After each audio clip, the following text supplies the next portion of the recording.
guys, it's Joel and welcome back to another episode of Driving with Joel. So it's been probably about a month since we last spoke on Driving with Joel, so I thought it was about time to do another podcast episode. Another reason for doing another podcast episode is because the weather has been absolutely atrocious. We've just stepped into April, which in my head is like the proper start of spring, where we should start seeing really nice warm evenings, t-shirt weather sort of things. We've not been getting that at all. My mum's in Derby in the Midlands and she's had snow today, and here it's about 4 degrees. So that's why I'm in the car doing this video, because I'm not getting wet outside, I'm just able to talk to you in here. So before we get into it, I just want to apologise to those of you who follow me on Instagram and saw and liked my post, which was this Z4, which was lowered, black grills, black wheels, and I said to you guys that I had done that to my car and it was the big reveal. However, it was an April Fool's joke, so I'm very, very sorry. I'm sorry as well, because I actually think the car looks insane like that, and I genuinely would like the car to look like that, so maybe that's a nice bit of inspiration. But I am sorry to those of you who got as excited as me about the fact that my Z4 looks like that, because it still looks pretty stock. So then you'll all be happy to know I don't think this is going to be a particularly long one today, because I don't really have too much to talk about. But the main topic of this video is going to be about the fact I've had this Z4 for a year now.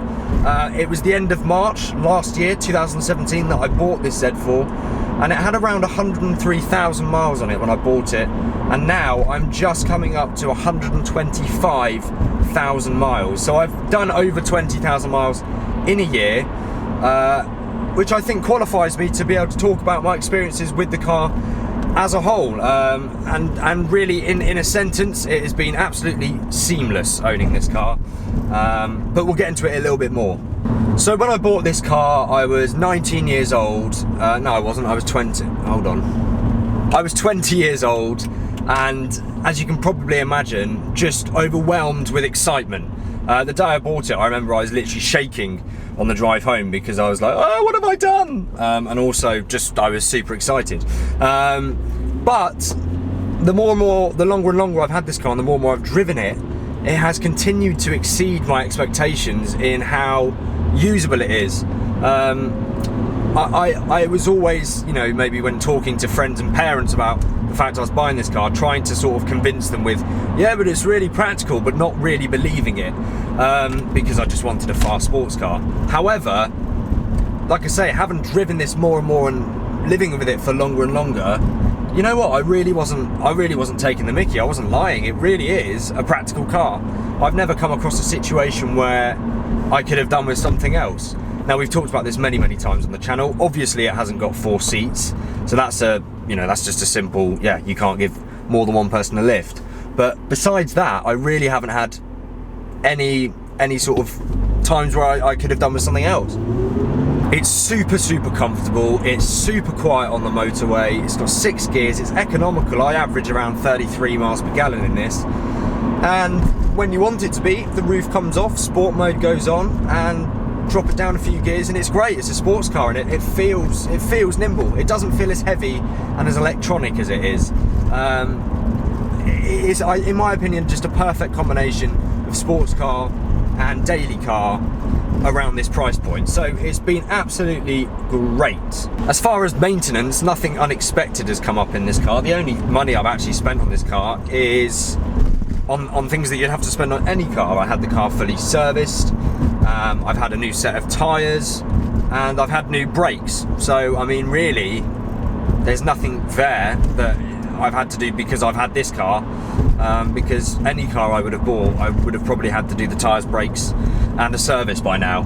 So yeah.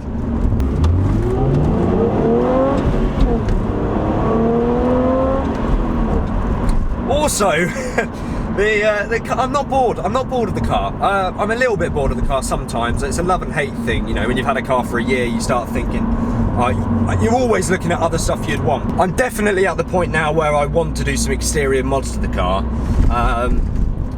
Realistically, I just haven't had the time or money to sort of spend money on mods, because they're not necessary. They look cool, but I definitely like to do that. I'm definitely at the point where I sort of feel like I need to do that, because I will start getting bored of the way the car looks, etc, etc. I think the first thing I'll be doing, I have actually ordered something for the car. I won't reveal it on here because I'll probably be able to make a video out of it, let's be honest. But I have ordered my first exterior part for this car, and that'll be coming tomorrow actually, so maybe I'll be able to film a video of that soon. I'm sure you'll see it. It's not that exciting, but it's the first exterior mod, so that'll be coming soon. Yeah, apart from that, I think the first thing that will be happening to this car, and I've blabbered on about this for about a year now, but I want to get the back box / silencer / muffler removed and have straight pipes, because it just sort of accentuates the sound that's already there to be a little bit louder, and I really like the sound, so why not have it a bit louder. I'm going to summarise this then, because I feel like I have talked about all of these things before, but the other thing that I haven't really talked about, which has been great owning this car, is actually you guys. I have met a load of you guys and obviously networked with many of you guys through owning this car. There's obviously like a real cult following for the Z4, and I think more and more people are realising how good the value of these cars, how much car you're getting for your money. So I've known a lot of people who have actually moved into Z4s, have bought Z4s, and like I say, lots of you guys I have met who have Z4s, and we've done videos, some of you, but that's just been great. It's been really interesting to share my experiences with you guys, but also hear about your experiences and see your cars as well. So it's been absolutely great for networking with you guys. Topic 2 today then, I'm not sure if I want to talk about this because it's just like ridiculous at this point. I'm still talking about Geneva, but I had in my notes about a month ago that I wanted to talk to you guys in some way, shape or form about the costs of going to the Geneva Motor Show, the financial costs of going there, physically getting there, staying there, going to the show, because quite a few of you on Instagram and other sources of social media have been asking me about that, so why not answer it for you? So I'm going to split it up into a few basic components. Firstly, you've got to get there, so let's just assume you're going to fly. You would, in an ideal world, like to drive, but that's going to take you more time and cost more money, unfortunately. So let's assume you're going to fly to Geneva. So the flights, you're going to want to stay there, so the accommodation. I'm going to talk a little bit more about how long I think you should go for, because I think there is a point there. And then the cost of the Geneva tickets and the cost of being in Geneva.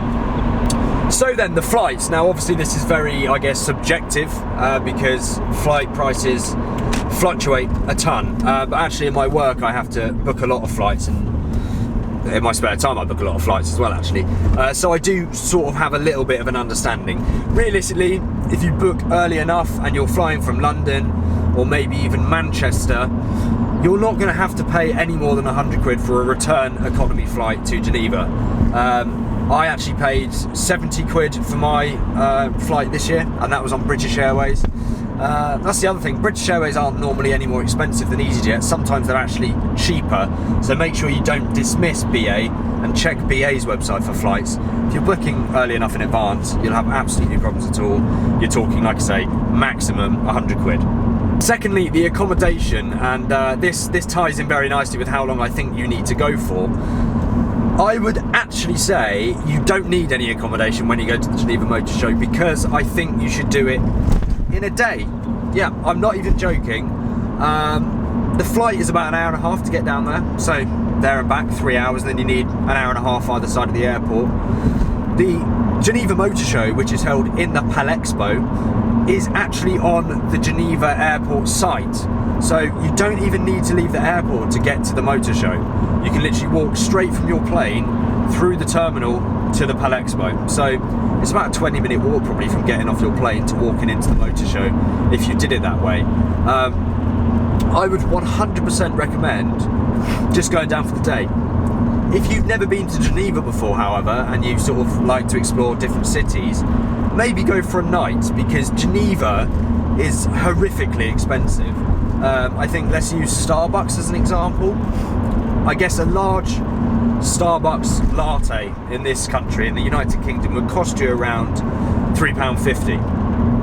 In Geneva, that would cost you about 11 francs, which I think roughly translates at the moment to about £8.50. So that sort of ratio correlates with other things as well. I would genuinely say the cost of living, food and drink in Geneva is probably about 2.5 times that of in the UK. So you are going to get absolutely rinsed if you stay there for a long period of time, as I did this year. In hindsight, I went for 3 nights. It was way too long.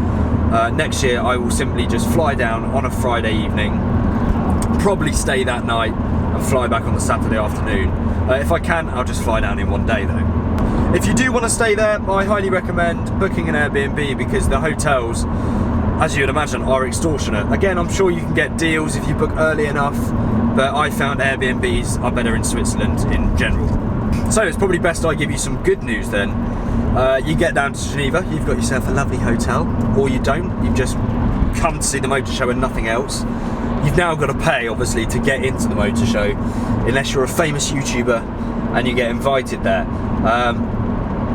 You might be thinking it's quite expensive, because, I mean, I think car shows in the UK are like sometimes 40-50 quid. I remember the Top Gear car show was like 70 quid once when I went there. And you got things like Goodwood Festival Speed and Revival, and they cost upwards of £100. This road is awful, I hope you can hear me. The good news is the Geneva Motor Show is really cheap to go to. It's 16 francs for a ticket, and that allows you to be there all day. 16 francs is about 12 quid. So really reasonable in my opinion. And the other thing, if you go after 4 PM, it's only half that, 8 francs, 6 quid. So absolute bargain.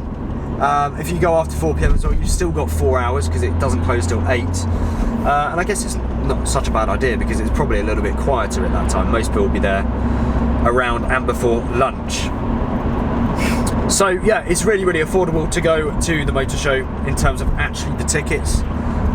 Yeah, 12 quid if you go for the whole day, or 6 quid if you go for the afternoon. So really good. And then my final sort of top tip about going to the motor show, something that you can't see through YouTubers' videos, is how bloody hot it is in the Palexpo, the arena that it's held in. It's literally got no ventilation whatsoever, it seems. It's obviously heaving with people, and there's really not many choices. I think there's like 4 little cafe huts like in each corner of the Palexpo, and it's such a massive building over like 3 big warehouses. So there's really not that many refreshments, and it is really hot in there. So I literally couldn't stay for any longer than 3 hours this year. I was stupid and unprepared, and I should have come in a t-shirt and brought loads of water with me, but it was literally unbearable and unpleasant and sweaty, and like even getting in the cars was even worse. So definitely prepare for that. Go with a t-shirt. If it's really cold outside, bring your jacket, but be prepared to take it off, because it is very warm, and bring yourself a nice big water bottle. So apart from that, I think that's pretty much. Definitely get down there. It's really good. If you've never been before, it is a great show, apart from the fact it's really hot. I hope they sort that out. But yeah, really great show. You can actually do it all in about 4 or 5 hours. You can see everything, which is cool, and another reason I recommend just going for the day. It'll be a long day, but it will definitely be worth it. The flight's only going to cost you about 100 quid at the absolute worst, and the ticket's going to cost you like 12 quid. So you're not even going to need a taxi if you go for the day, because you can just walk straight to the arena, as I've already mentioned. So yeah, definitely go down to Geneva. It doesn't cost. Definitely go down to the Geneva. Definitely go down to the Geneva Motor Show next year if you get the chance, because it doesn't take you very long, and it is very cheap, and you should just go. Right then, as per usual with these Driving with Joel podcasts, we talk about the latest and the greatest on the TV screens, i.e. the Grand Tour and Top Gear.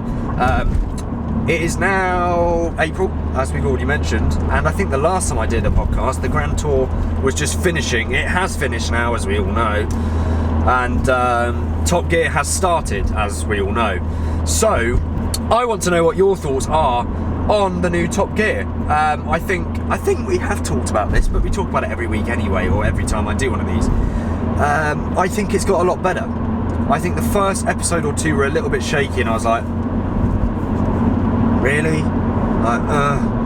Can't be bothered to. I literally switched the first 2 episodes off, and then they got really, really good. They got really funny. I find the chemistry between Chris and Matt to be really funny. It is horrifically staged and forced, but so is this video you're watching now, and so is every sort of YouTuber's video you'll see. It's all staged to an extent, and all TV is staged to an extent. I've only realised this because I've been working in production. I've realised it a lot more, and it is true. It is really true. But I think apart from that, if you can see past it, it is really entertaining. And that's the way, for someone again like me who works in production and makes my own videos, the flipping production value on Top Gear is insane. As good as the Grand Tour, if not better. The techniques used are just awesome. So yeah, and I tell you what else is really good this year. I think the reasonably priced, or the reasonably fast car with the celebrity, that sequence I really enjoy. I think they've had some really great celebrities on there actually, which has helped. But I do like the bit where Chris Harris is with them at the start, giving them tuition. It's normally quite entertaining. And I have to say, I really, really like Chris Harris as well. I think he's a brilliant presenter, absolutely brilliant. Matt LeBlanc, not so sure. I think he's quite funny. I don't really think he belongs on a car show, but I do think he complements Chris quite well. So that does work. Rory, I'm not really a fan. Sorry, Rory, if you're watching. Obviously, he's not. Sorry, Rory. I'm not really. I sound like such a dick saying this. I'm not the biggest fan of Rory. Obviously I was mentioning about how everything's staged. I find Rory's not quite as good as covering that up. Like, he's obviously not quite as good as acting, essentially, as Chris and Matt. And I feel like Chris has such a passion for cars, and he doesn't even need to try to put that across on camera, whereas Rory maybe struggles a little bit more. But I'm not denying that he's got a passion for cars. Of course he does.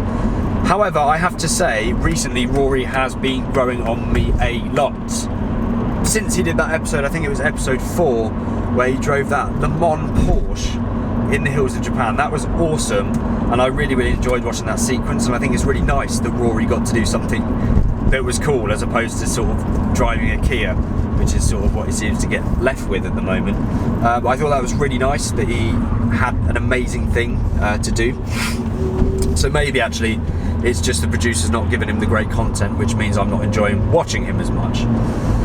Anyway, am I waffling? I feel like I'm waffling a lot. I feel like half of you probably aren't. I mean, no one's watching.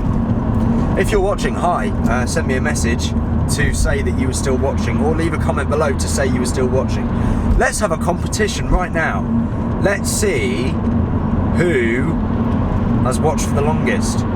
And if you are the person that's watched for the longest, I can actually see in my analytics, gosh, it's got really bright now. Hi, I'm still here. I can actually see who's been watching till the end, but let me know in the comments where you're still watching. Basically, if you're watching this to the end, I'll give you a shout out in the next video, because I do really appreciate you guys watching these videos, and I think the ones that are watching them to the end clearly are supporting me the most. So I'm happy to shout you out if you want. So leave a comment to say, hey Joel, it's 23 minutes in and I'm still here. Sick. As you can see, I'm struggling for things to talk about here. I don't think that's a problem. We've covered today 1 year of my Z4. Now on that, obviously I've very briefly talked about that today, and I'm sure lots of you would like to see the car as opposed to my face. So I will do that for you. I have actually been planning a sort of Z4 20,000 miles video. It's now 25. I've been planning this video for a long time, but it's obviously been the winter and the weather has been useless and the light has been dim. But now that the summer is here, well, yeah, it should be. But now that the days are longer, at least, I should be able to film more stuff during the week, which is great, because I might try and up my production to 2 videos a week. So we'll see about that, no promises. But yeah, on the whole Z4, 20,000 miles, whatever, there will be a video coming at some point before I die. So we've talked about that. We've talked about the Geneva Motor Show, cost of getting there. I do apologise, my Geneva Motor Show video was so late. I have been excuse me, I have been horrifically busy. Excuse me again. I have been fabulously busy with work, so it's sort of been sidelined, and it got sort of 2 weeks away, and I was like, oh, there's no point. And then 3 weeks away, I did like a poll on Instagram where you guys, yeah, I still want to see it. So I'm like, oh. So I think it was like 3 weeks late. So I'm really sorry about that. You guys have enjoyed it though. I titled it "Why I Hate the New Z4," or something to that effect. Not completely true, I don't hate it. I say in the video I completely appreciate that the car is a concept car, so it's probably not going to look like that at all. But I talked a little bit about that in the Geneva video, why I don't like it so much. So go ahead and look at that if you haven't seen it already. It's an interesting place to pull over. What's he done? It's a Renault, so it's probably broken down. So yeah, thank you guys as always for watching this channel. I'm getting more of you over on Instagram as well, which is really nice, because I'm trying to grow the Instagram as well, put nice content out on there. I do like my Instagram stories. I do a lot of them, so if you like watching Instagram stories and you're not following my Instagram, make sure you're over there. I've also got a Facebook page. I'm going to start trying posting to that again. That just went over 100 likes, so that's great. Thank you so much, as always, for being involved. The only reason I really make these videos is because I get the response from you guys, and that's really cool to hear your guys' opinions on everything Z4 and everything other related.